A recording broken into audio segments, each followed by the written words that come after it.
लेकिन देवेंद्र नंबर 2 पे आए, देवेंद्र फडणवीस को सीएम बनाने के लिए आरएसएस ने लगाया जोर। पहले सवाल से ही दूसरे को जोड़ देते हैं, और पहले सवाल से दूसरे को अगर जोड़ते हैं हम, तो इसमें यह निकलता है कि देवेंद्र फडणवीस ही सीएम होंगे। भाजपा ने यह सोच लिया है पहले से। एकनाथ शिंदे सीएम नहीं कभी बन पाते, लेकिन वह उनको सीएम भाजपा ने बना दिया है।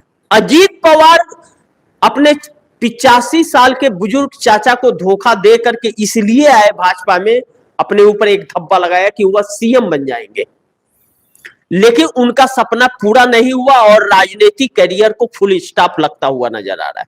वह अपने आप को सीएम प्रोटेक्ट कर रहे हैं प्रचार प्रसार में। एकनाथ शिंदे खुद को सीएम प्रोटेक्ट कर रहे हैं और भाजपा देवेंद्र फडणवीस को प्रोजेक्ट कर रही है।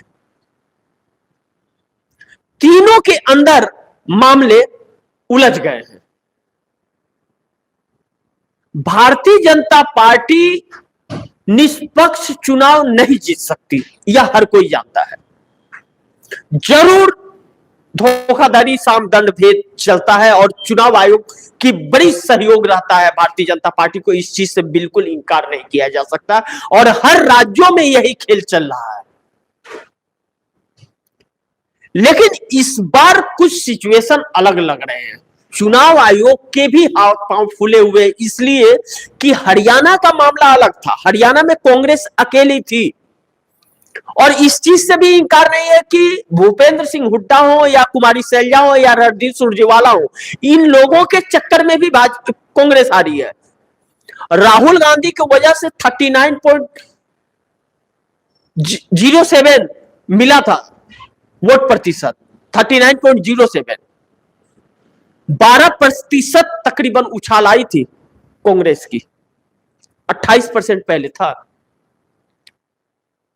19 में, तो अकेली थी। वह चीज, वही काम भाजपा महाराष्ट्र में करना चाह रही थी, लेकिन विफल हो गया। जो बीच में खबर चला था, अब दर्शकों ने देखा होगा कि महाविकास आघाड़ी में सब ठीक ठाक नहीं है, इंडिया गठबंधन में सब ठीक ठाक नहीं है, सब ठीक था। यह अफवाहें फैलाई जा रही थी, जिसका काला चिट्ठा खोल करके संजय राउत ने रख दिया, उद्धव ठाकरे ने रख दिया। और महाविकास आघाड़ी यानी कि इंडिया गठबंधन के अंदर महाराष्ट्र में समन्वय था, सीट बंटवारे को लेकर के कोई झोल नहीं था। सिर्फ अखिलेश यादव को लेकर के था। उन्होंने अपने प्रत्याशी खड़े कर दिए थे बिना गठबंधन की इजाजत का, और गठबंधन 2 सीटें दे रहा था स्वयं बुलाकर, और हरियाणा का हाल हो गया। अरविंद केजरीवाल 5 सीट नहीं लिए कांग्रेस से, 20 सीट मांग रहे थे और जमानत जब्त करा बैठे। अब अखिलेश यादव 2 सीट दिए, नहीं ले रहे हैं। अब उस पर वह लड़ेंगे नहीं लड़ेंगे, आने वाला समय बताएगा, लेकिन थोड़ा नुकसान तो पहुंचाएंगे वह, इससे इंकार नहीं किया जा सकता। लेकिन क्या हुआ, थोड़े लोग उनके ऊपर भरोसा विश्वास करेंगे, और अगर सबकी जमानत उनकी जब्त हो गई तो उनका क्या वर्चस्व फिर महाराष्ट्र में रहेगा, वह अखिलेश यादव को सोचना पड़ेगा। लेकिन हम इंडिया गठबंधन के मजबूत पिलर की अगर बात कर ले महाराष्ट्र के अंदर, तो उद्धव ठाकरे की शिवसेना, शरद पवार की एनसीपी और कांग्रेस है। कांग्रेस सबसे बड़े दल के रूप में है इस वक्त लोकसभा चुनाव के मद्देनजर, और कांग्रेस ज्यादा सीटों पर इंडिया गठबंधन में लड़ रही है महाराष्ट्र के अंदर, और ज्यादा सीटें भी कांग्रेस की ही आ रही है महाराष्ट्र के अंदर। इस बीच जो पेच फंसा है, तो पैसे का खेल शुरू हुआ, और वह पैसा पहले ही दिन पकड़ा गया। पुणे के अंदर जो पैसा पकड़ा गया, वह एकनाथ शिंदे के लोगों के पैसे थे। एकनाथ शिंदे के लोगों के पास आ रहे थे। एकनाथ शिंदे मंगा रहे थे या दिल्ली से भेजा गया था, यह भी जांच का विषय है। लेकिन है तो सब एक ही, तो जब सब एक ही है तो पैसा भी एक ही का है। वह किसका है आप दर्शक भी जानते हैं। तो देवेंद्र फडणवीस को जब आरएसएस का सपोर्ट है और भाजपा मान के बैठी है, तभी कही मैंने दिल पर पत्थर रख करके आपको सीएम बनाया।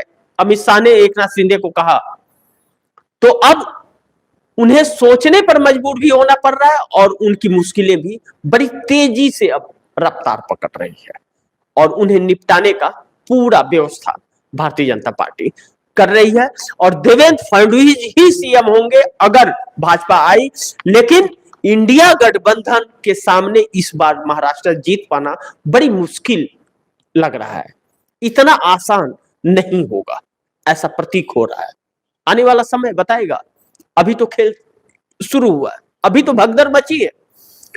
याद रखिएगा, लेकिन मैंने आपको एक खबर में यह बताया था कि 45 जिताऊ कैंडिडेट एनडीए गठबंधन के, वह इंडिया गठबंधन की तरफ रुख करने वाले हैं। उसी का नजारा, पहली तस्वीर 24 लोगों की आ रही है कि शरद पवार कह रहे हैं कि 24 लोग हमारे संपर्क में हैं। तो संपर्क में है तो टिकट भी उन्हें मिलेगा, वह आएंगे भी।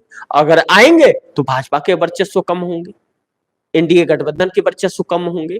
इस पर कार्य शुरू है और अब गर्मा गर्म खबरें आपको मिलती रहेगी 23 तारीख तक। और 23 तारीख को अगर परिणाम भारतीय जनता पार्टी के अनुकूल नहीं आया तो फिर मोदी की कुर्सी की गर्मा गर्म खबर आप दर्शकों के पास पहुंचती है। क्यों? कि वह कुर्सी हिलेगी, कनेक्ट है सीधा